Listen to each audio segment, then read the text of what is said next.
Manawagan sa agarang pagsuko kay Senador Ronald De La Rosa. Mag-alas 10 na umaga nang dumating sa Senate compound ang grupong Bayan. Dala-dala ang malalaking placard na arestuhin na si De La Rosa at simulan na ang pagliliti sa reklamong impeachment laban kay Vice President Sara Duterte. Handa rin anya ang grupo na kaladkarin si De La Rosa palabas ng Senado para masilbihan ng warrant of arrest ng ICC. Balita mula sa Pasay, hatid ni Radyo Patrol, Zeus Legaspi. Zeus!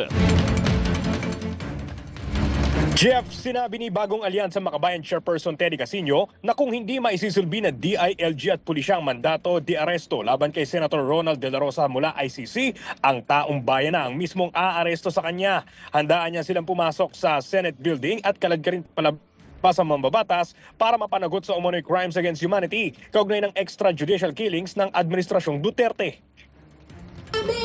Yung warrant ng ICC ay kinikilala naman ng sarili nating gobyerno.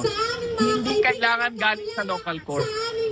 In fact, nag-o-offer na kami na kami na ang arrest sa kanya. We can conduct a citizen's arrest. Payagan lang ng Senado na kami ay pumasok.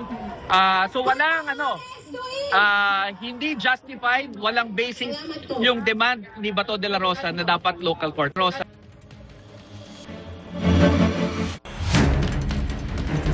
Paliwanag ni Casino, hindi nila pipiliting makapasok sa Senado ngayong araw pero handang sumugod kung kailangan. Kinwestiyon din ng grupo ang pananatili sa Senate building ni De La Rosa na ginagastusan o gumagamit ng buwis ng bayan.